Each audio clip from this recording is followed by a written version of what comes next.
Well, hey there. Welcome back to another episode of C-Suite Unplugged, an Alberta Better podcast series.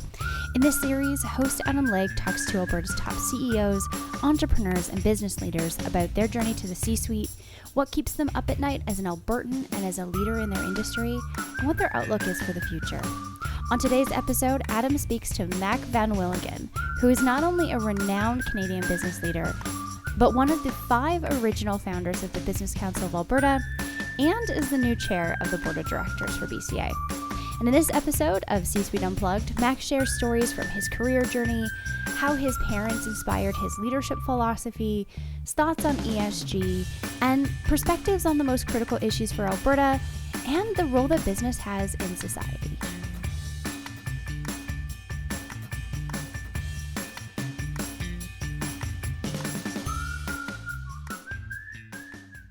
Today is a real special one for me. It is our conversation with Mac van Wielingen. He is, how do you talk about Mac? He's our corporate maverick of Canadian business here. He's the new incoming Business Council of Alberta board chair. He's a partner and founder at ARC Financial, and the list goes on and on and on. But he's just truly a person who we've come to love and admire here at the Business Council. He's one of the founders of this organization and has just inspired us from day one in terms of making a difference in our province and helping make life better for Albertans. And he's contributed so much to the corporate community in Canada, to the philanthropic community here in Calgary, in Alberta, and Canada. And we're just privileged to have him in this role. So Mac, thank you so much for joining us today. Yeah, it's a real pleasure, Adam. I'm happy to be here, and I feel an enormous amount of commitment to the Business Council of Alberta. I feel an enormous amount of commitment to our members and to create value and add value to all of our members and to all Albertans. And so I really am here with that sense of passion and commitment for Alberta. And we're so lucky to have you, Mac, in this role. So we're here to learn a little bit more about you and those issues that are important to you as an executive. And so we know you're humble. It's fair to say you're a Canadian business legend, a maverick of Canadian business for some of your unconventional strategic approaches and sharing different and challenging perspectives. Many people may know parts of the story or where you've been across your career: founder of ARC Resources, ARC Financial, Viewpoint Group, and even the Business Council of Alberta, founding chair of AIMCO. But many of them may not know the journey of what took you there in those different roles. So Mac, maybe could you give us a bit of a sense of the storyline, the journey of young Mac finishing high school and moving your way to the C-suite and to echelons of corporate governance in Canada? You know, firstly, when I think of my journey, what I'm aware of is that I never did have a desired endpoint. A desired destination that I have to become a chief executive officer of a major company or even a corporate director. I wasn't thinking that way, and I always had a passionate interest in learning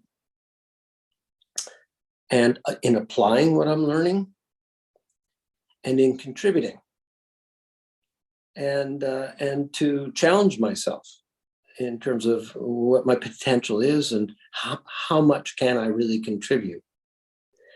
And for better or worse, however these things manifest, I always had a positive view as to what is possible, like what it is a person can do, how a person can develop themselves to contribute and to get things done and to make the world a better place or make their organizations or their communities a better place. I somehow came by that naturally or organically. And so it really has been more, from my point of view, Adam, a spontaneous unfolding, taking on more and more responsibility and contributing more, and very importantly, enjoying myself along the way.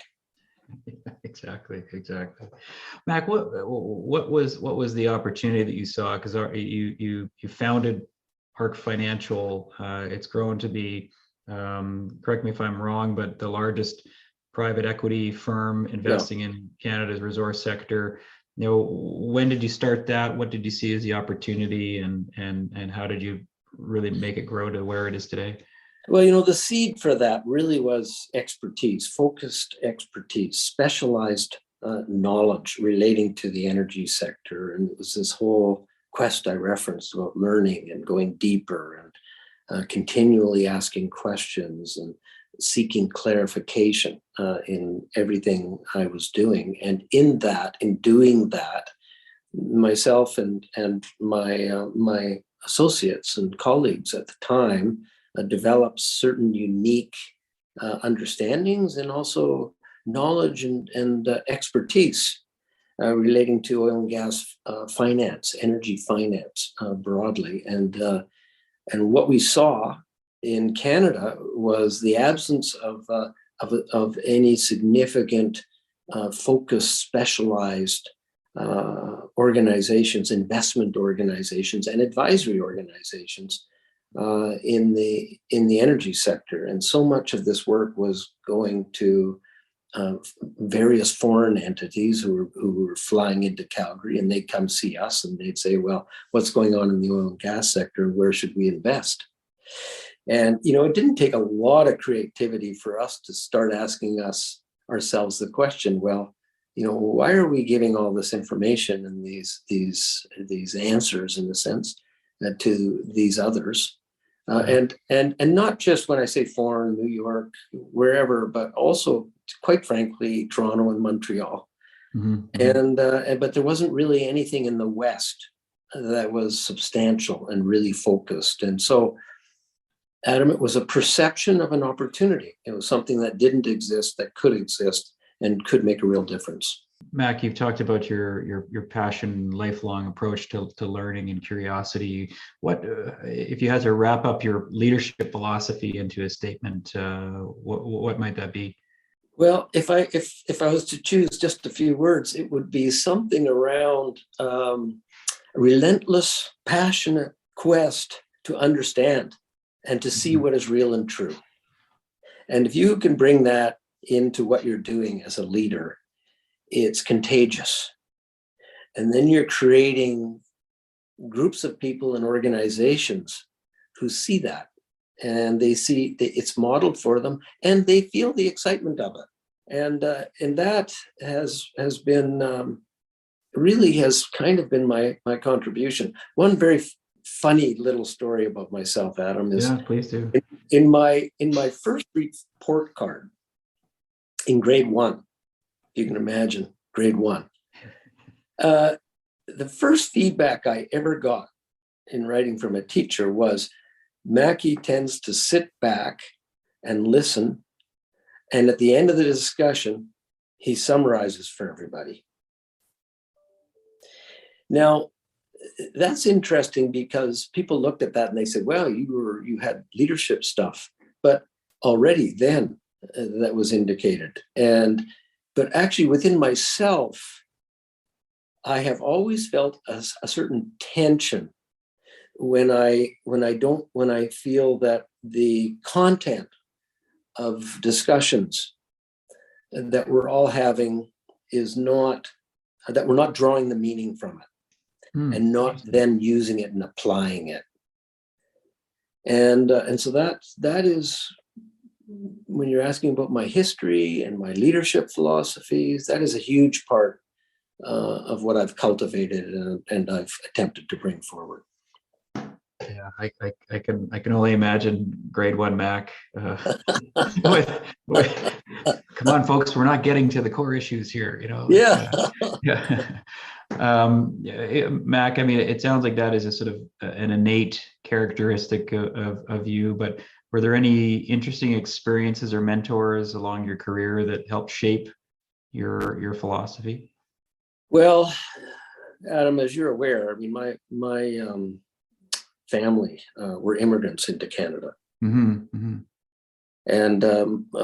my mother and father, they have a deep background in the Netherlands, but they were in Indonesia, which was then a Dutch colony, or it was administered by the Dutch. And then my brother and sister were born in Indonesia. And so, and I will say, without going into all the detail of it, that my mother, she lost everything. Actually, both my parents lost everything in the war. And my mother, through the impacts and afflictions of the Japanese in Indonesia, and my father in Europe, through the as a result of what happened in Northern Europe, and he was very active in the Dutch resistance, but he lost most of his family. And the point is, though, that they came to Canada with nothing. They came to Canada with 2 children. I was born in Canada, as I mentioned. My brother and sister weren't, but they had absolutely nothing. And but a willingness to work incredibly hard. They were survivors. Yeah. Wow. And so, and they also, I think, felt a gratitude that they survived. And I think I acquired some of that. They modeled that for me. It's one foot in front of the other. Stay as positive as you can. Continue to look for solutions. In my father's case, he was quite bold, and he was a risk taker. And it was throughout his life, he was that way. And he actually, in an unintended way, taught me a fair bit about uncertainty and risk. His outcomes were not necessarily favorable, at least on the business side, and they weren't favorable. And so I learned a lot about risk and uncertainty, and kind of expecting the unpredictable, and trying to position yourself so you've got contingencies and optionality and so forth, from specifically from my father. Yeah, what a tremendous story, Mac. Thank you for sharing that. What's a typical day for Mac as CEO, director, philanthropist, father, grandfather? What do you have any routines or practices, or is there a consistent schedule that you undertake? Yeah, I mean, since I've been, honestly, I think since about 20 years of age, I would take 20 to 40 minutes every morning to have as reflective time, reflective contemplation, reading, meditation, just kind of stepping back from everything before I throw myself in. Yeah. And I've done that, basically ever since I've been an adult. I attempt to maintain that as a discipline and as a practice, and the rest is really more ordinary in a way, just exercise and making sure I spend my time with really positive, supportive, loving, inspiring people has been another critical piece of it. My relationships, Adam, are extremely important to me, and they always have been. The quality of my relationships, and in a sense, and the language I often use, is the quality of my own experience and the quality of experience around me, of the people around me, is front and center. It's just extremely important. I have found to live life that way. They've often done studies about longevity for people, and it's not necessarily how well you eat or how much you exercise, but the quality of your relationships. Absolutely. Really, that's that whole blue zone thing. Yeah. And I believe it.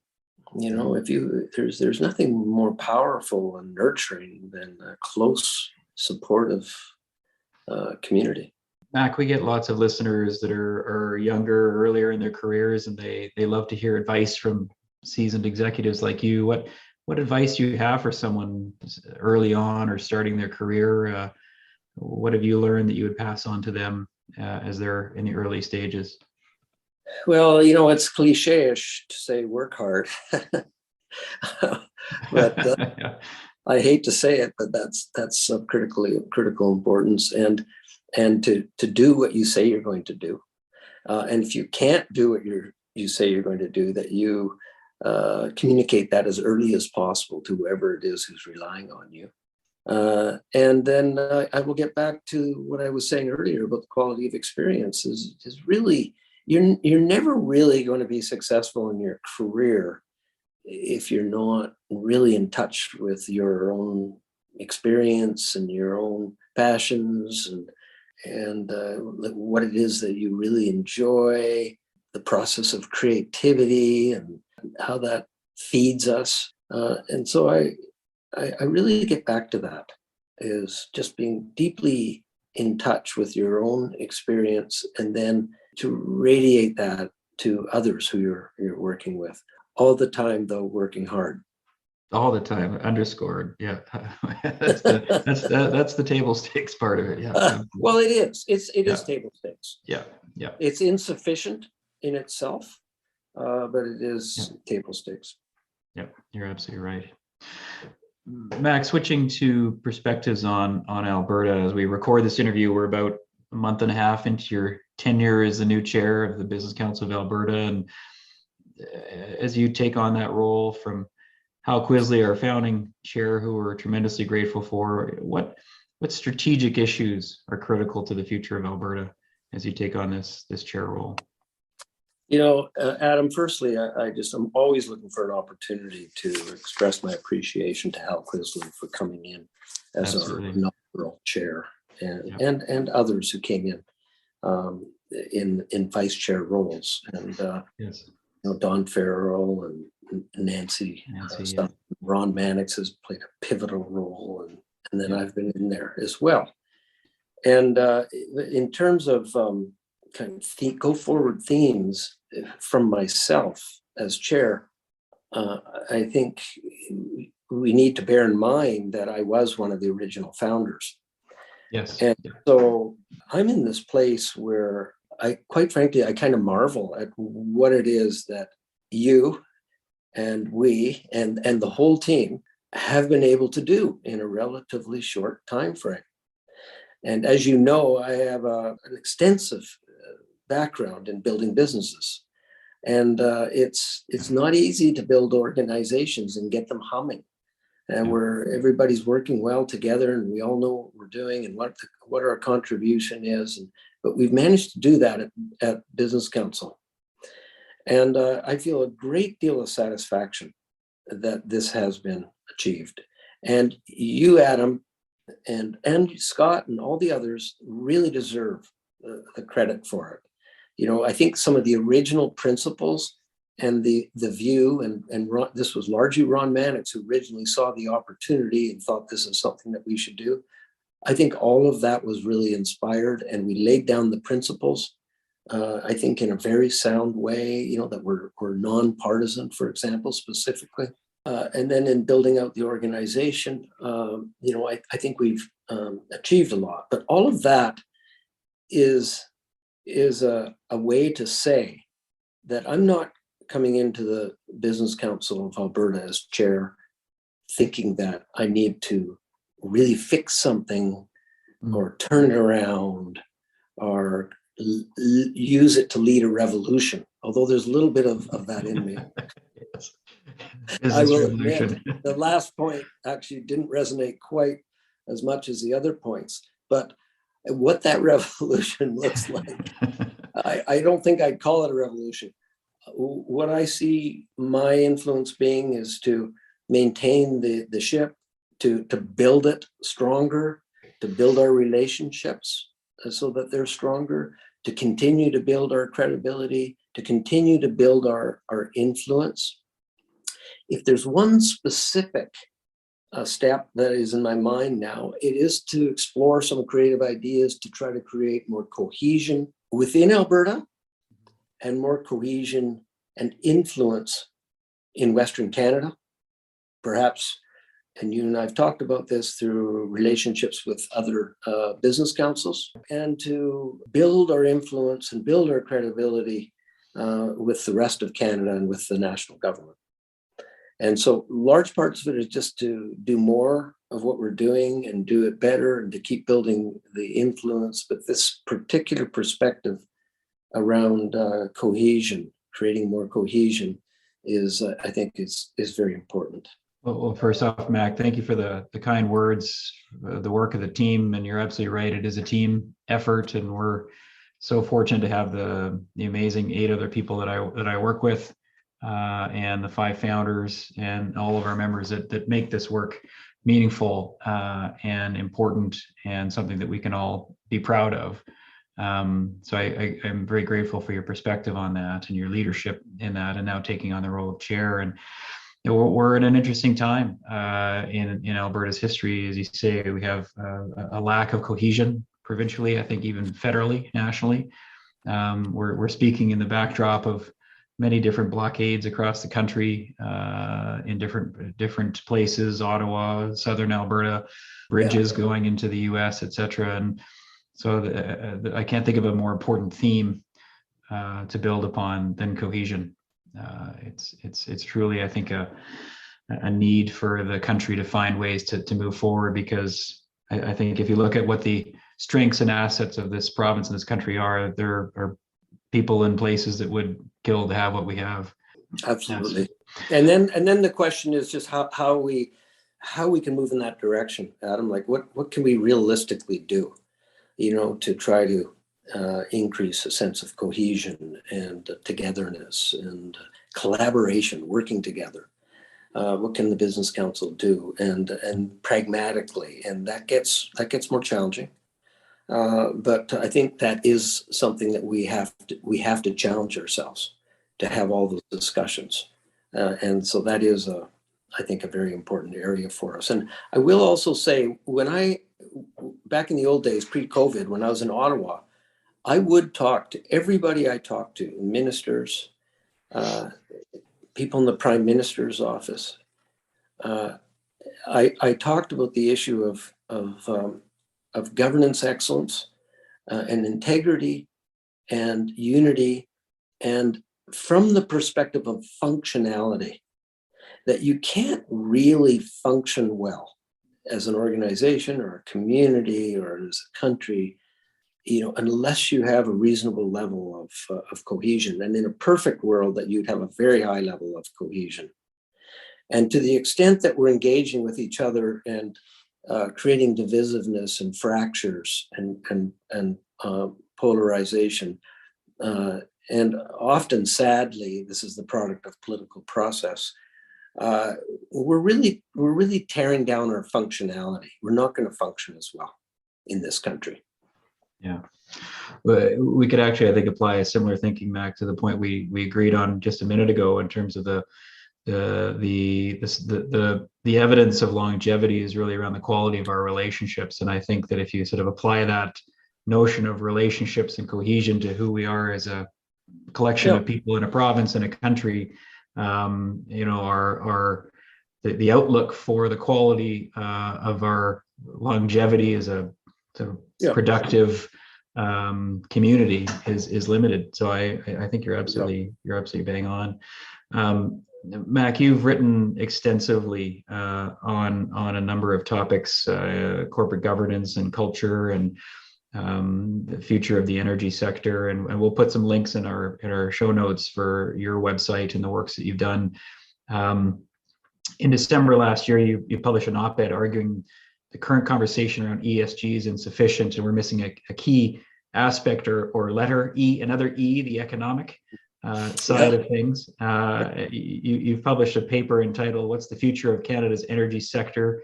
Emerging Themes of an Optimal Pathway" through the University of Calgary School of Public Policy, arguing for an optimal path that as the world looks to decarbonize and move to net zero. And I wonder if you could share with us the key insights and conclusions on that body of work, and what you think are some optimal pathways for this country going forward. Yeah, so let me deal with the ESG side firstly, and broadly. And this is an evolving area, and it's also an area where there is controversy. There are people who believe that we should not be embracing ESG, that somehow for embracing ESG, we're moving away from what is truly the most important purpose of a corporation in the private sector, and that's the maximization of profit. But when you really look at ESG carefully, what you see, well, from a societal point of view, the way I tend to see it is it's a set of aspirations. Just as much as economics and profit is an aspiration and is needed in society, it's needed for many reasons that all of us are more or less in touch with. And but on the energy sector, it's affordability and reliability of energy. And if emissions or an environment is the sole outcome we're seeking, we're going to get into real trouble, because there are these other outcomes, and economics is one of them, and social concepts of social value is another. And even if it is just to literally fund health and education, but there's a lot more there in the social side. And then governance is, I don't think you can really have a stable, well-governed country if we are ignoring these other really important essential outcomes that we all need in society. That's why I brought in this E and EESG. I mean, if I was just arguing economics and we just have to focus on that as part of the environmental movement and climate and all that, well, we wouldn't be able to have much of a conversation with people who are tilted strongly the other way towards environment and social and governance. And that's one point I'd make, which is sort of a practical point. But the other point is, Adam, I've lived this stuff for about 15 years and built businesses on a lot of these concepts. Yeah. And so I'm not afraid of it. Yeah. And I'll tell you the one thing I am afraid of is the bureaucratization of it. And I've mentioned this to you. That is a fear I have.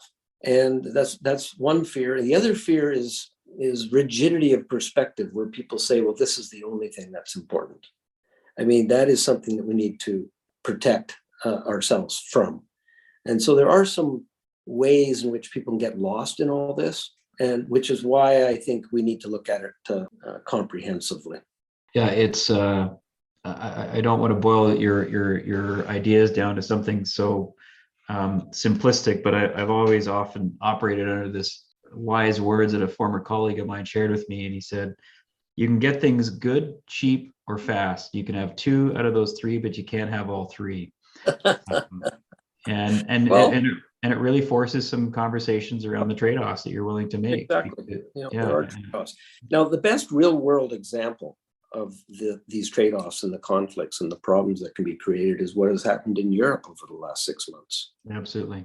Where prices have tripled or quadrupled, for energy in Europe, and there's possible shortages, and then there are all the geopolitical problems. They took their eye off certain other really essential outcomes and aspirations, and reliability of energy, affordability of energy, and in a sense, social stability even, because a lot of the protests that we've seen have been a response to this, and even governance stability, because it's very possible that some of the governments in Europe are going to get kicked out as a result of, quite frankly, narrowness.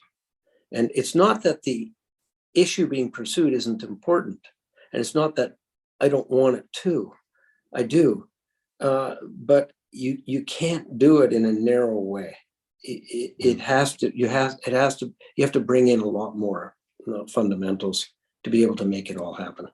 In fact, I think the whole environmental movement and the climate movement is at risk of losing credibility. Europe needs to turn itself around. And how are they going to do that to get the energy supplies and at affordable prices is a really challenging question. Yeah, I think you're bang on, Mac, is when you begin to demonstrate that initiatives are unaffordable, they're out of reach for the average person, or it interrupts their stability and security of energy access and reduces their quality of life. The support for the environment side erodes, and so you have to have them all. The policy environment has to be created such that you can ensure environmental progress, economic affordability, and security. They have to work hand in glove. I totally agree with you. Mac, you've always advocated that the the last barrel of oil should be the best barrel, and that the best barrel should be Canada's barrel. You've been saying that for a number of years. What's your assessment of how we are on achieving that objective? Well, I appreciate you asking the question. Yeah, I've been very engaged in quantifying and evidencing Canada's the ESG performance of our energy sector, and part of the reason, Adam, is because ARC Financial has marketed itself internationally. 80% of our capital has come from non-domestic sources, and mostly the U.S. And so, we had to look at Canada in a very critical and comparative way relative to other energy suppliers, and particularly as the whole ESG movement was building. And I saw it building through my involvement with AIMCO, and as chair of AIMCO, I saw it well in advance because all the other pension funds are going in that direction. And so in looking at Canada's ESG performance as an energy supplier, and you might say energy and resource supplier, we're certainly among the best and arguably the best. Now, when I say that, people will immediately say, well, what about carbon? And there are a number of different issues there. One is that the oil sands are relatively high carbon. But we are responding to that. We have been responding for a long time, and I think it's going to be quite amazing what we see there in terms of the diminishment of carbon emissions over the next 5 to 10 years. But the other point to appreciate is that Canada is a very large country, and we're a cold country, and we're a wealthy country. Mm-hmm. So when you put all those and there's nothing we can do about being large, there's nothing we can do about being cold. But there are things that we might inadvertently do to destroy our wealth and our prosperity. And so, but our emissions are per capita, for example, are very high. But the other point that's often overlooked is that our oil and gas sector was built to export. Well, 70 to 80% of oil and gas is actually exported, almost all to the United States. And so we have the emissions associated with that within our own borders. But if you shut that down, you really are just transferring those emissions to another supplier. And we need to demonstrate that we are the most responsible supplier. And this gets to what you were saying. We have to be the best barrel. Some people push back and say, well, how are you ever going to prove that we're the best barrel? And it's a little bit off track, or it's not understanding the point, because it's not to be meant so literally as much as it's a rallying cry for all of us who are involved in the industry and government to get really, really focused and work together and collaborate to enhance our carbon competitiveness and our ESG competitiveness. And that's why I use that particular expression. Yeah, no, I hear you, Mac. It's a rally cry. It's a coordination point. It's an end state to strive to achieve. It's interesting. I think Norway sort of stolen your perspective. I think they've talked about something similar. So I think they've picked up on your theme there. So we've got competition. They're reading the Business Council of Alberta's material. Exactly. Well, they're reading Mac Van Willingen's material for sure. Mac, from the theme of business's role in society, it's something you and I have talked quite a bit about. We both believe very, very strongly the need to evolve culture and governance of organizations to look beyond the bottom line. And one of the other things that you've been instrumental in is a founding patron of the Canadian Centre for Advanced Leadership in Business at the Haskayne School here at the University of Calgary. You were one of the 5 original founders of the Business Council, which is founded on the role of a bigger purpose for business to help make life better for folks. And maybe start by asking you, why do you see this movement? Some might call it stakeholder capitalism, or other conscious capitalism, those sorts of things. Why is that important in this moment in time? Well, I think it's important in many ways. It's important simply from the perspective of getting the support from the public to be able to manage our businesses in a way that is optimal and efficient. And particularly in businesses or industry segments where there's a lot of public exposure and public impact, clearly energy, anything developmental, agriculture, all of that. And you need community support and public support to be able to get the policies and the approvals to be able to run our businesses functionally. And so, I mean, that's a very practical perspective on it. Mm-hmm. More broadly, I think leaders in business that we're missing a hugely important opportunity for ourselves if we can't see that we are leaders in society. Who are the leaders in society? When you look across all the institutions, I mean, do you want to say that the leaders in society are simply the elected officials as part of a particular parties? I don't think that's an easy thing to conclude. Yeah.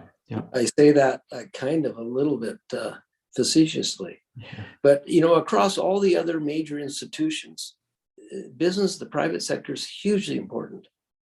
And so we need to see that we're actually leaders. We're leaders in society. We're leaders in our community. And yes, we have a particular focus, but I think that's very important. And from that perspective of being leaders in society, I think we can contribute more broadly.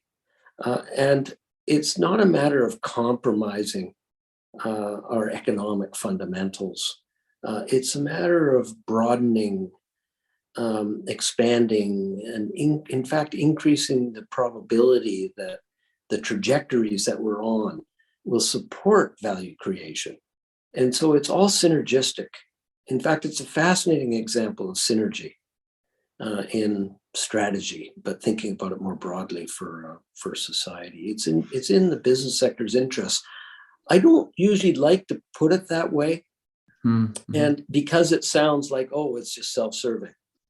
But there is that, and there is this alignment of interests, and from the perspective of governance, that's what governance is really largely focused on: is the alignment of interests or the possible misalignment of interests, where people are acting for their own interests and hurting or compromising the interests of others. So, Adam, it all kind of fits together for me. And I've built businesses on those kinds of principles. I've seen it work. I've seen how important it is for employees to hear their corporate leaders speak about contribution to the community and contribution to society. I've seen it over and over firsthand. And then you can get a real inspired group of people who will bring their discretionary energy forward and really make things happen. And that's important to all stakeholders.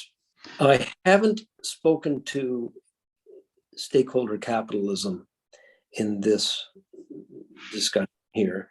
I just will say that, again, it's something not to be afraid of, because we're already doing it. Mm-hmm. It's one of these things that looks like it's invented, but it's really just been, we're just discovering that we're doing it. And the most successful businesses are already doing it. Our customers are a stakeholder. If we're not focused on our customers, we're going to have all sorts of problems. Our creditors, our lenders, they're all stakeholders. Our employees are a hugely important stakeholder. And then, of course, our equity holders, they've provided the risk capital to do things in business.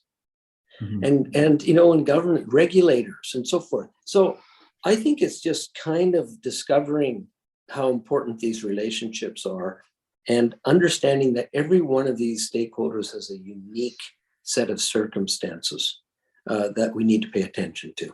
Mac, as you apply that theory and definition to the corporate boardroom, what would you say that boards should be having in terms of new conversations that they may not have been having the past few years, or what questions should they be asking that are different or have evolved over the past while in light of that that shaping of whether it is stakeholder capitalism or just a broader role in society? I think, Adam, probably the most important conversation is around how purpose is defined within the corporation. And I'm certainly not the first person to say that, but it's fundamentally important. For example, with respect to ESG, instead of looking at it as just a set of rules and regulations and guidelines, we need to be thinking about the concepts of sustainability implicit within purpose.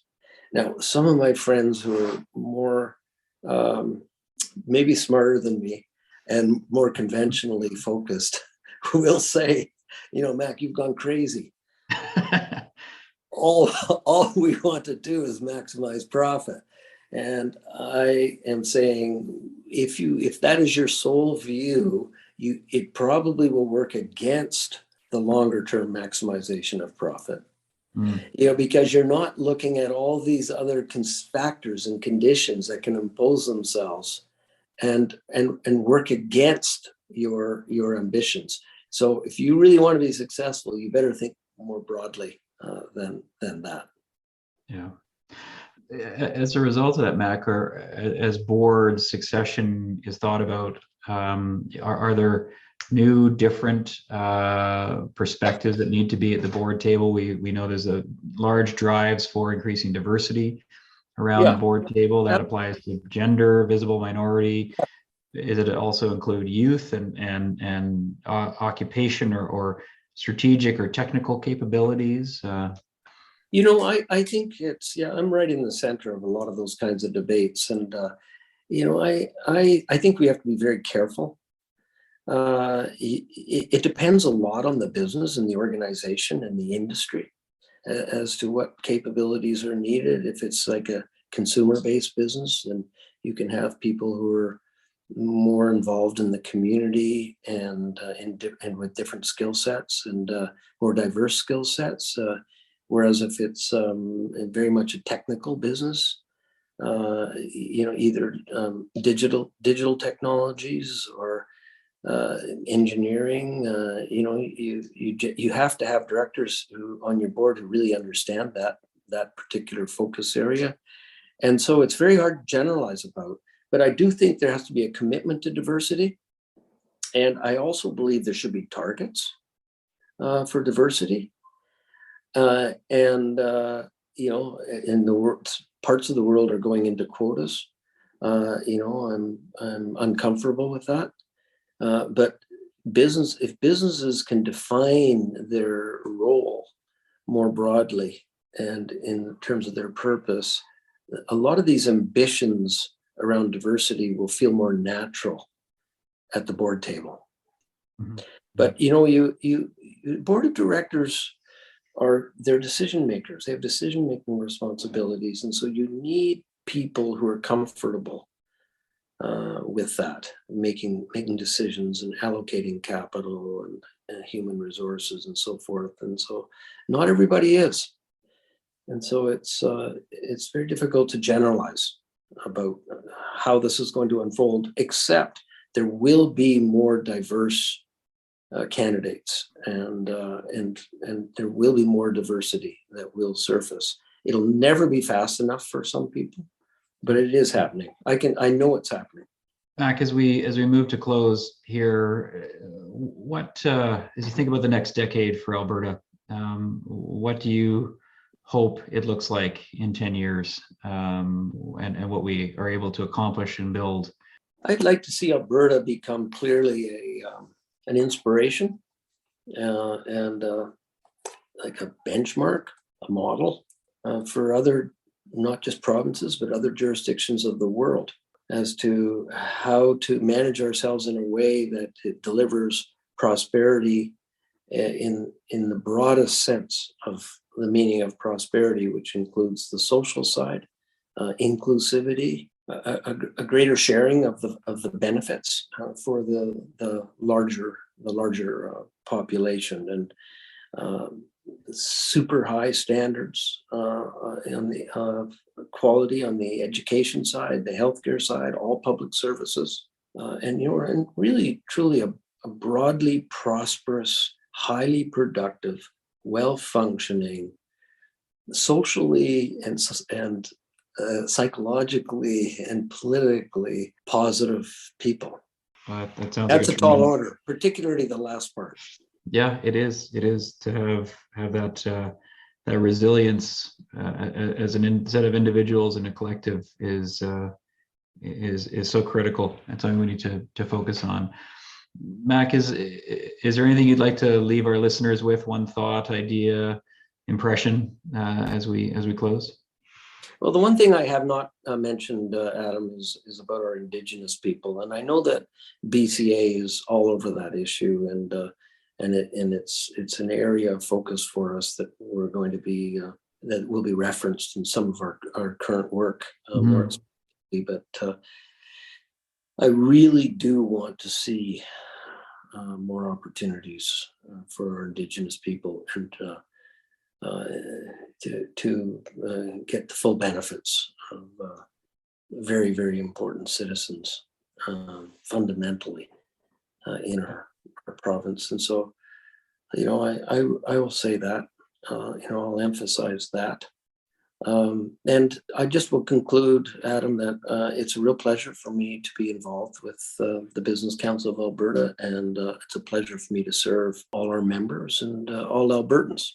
Well, we're honored to have you in this role, Mac, and so thank you for your gift of time and wisdom, insight and experience in this role and in all the work that you do here in the province. So thank you. Okay, Adam, that's great. Thank you very much. Well, thank you for joining us for this episode of C-Suite Unplugged, an Alberta Better podcast series. This podcast is a production of the Business Council of Alberta, and you can learn more about us at businesscouncilab.com. And we'd love to connect with you on social media, so give us a follow at BizCouncilAB on Twitter, Facebook, and LinkedIn.